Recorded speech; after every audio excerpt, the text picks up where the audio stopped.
Ndugu zangu wana michezo, kwa dhati kabisa nianze kuwapongeza Taifa Stars kwa kufuzu na kufika hatua ya 16 bora ya Kombe la Mataifa ya Afrika, yani AFCON, kwa mwaka huu uliopita.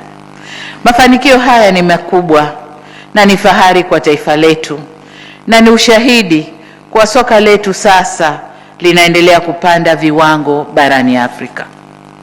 Kwa mara ya kwanza nilikaa kwenye TV mwanzo mpaka mwisho.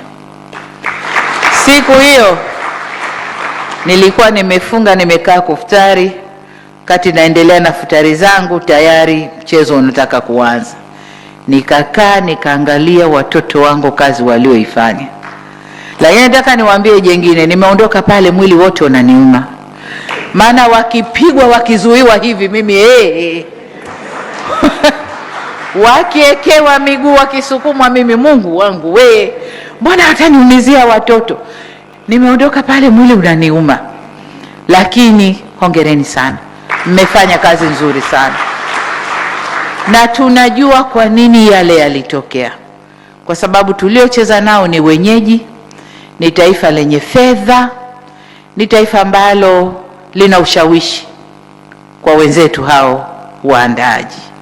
Kwa sababu tulikuwa tunayaona wazi na dunia imeona wazi kwamba Tanzania ni wapambanaji, wamepambana, lakini ilibidi lile litokee, iwe iwavyo lile litokee. Kwa hiyo mimi nawapongeza sana. Mmefanya kazi nzuri sana.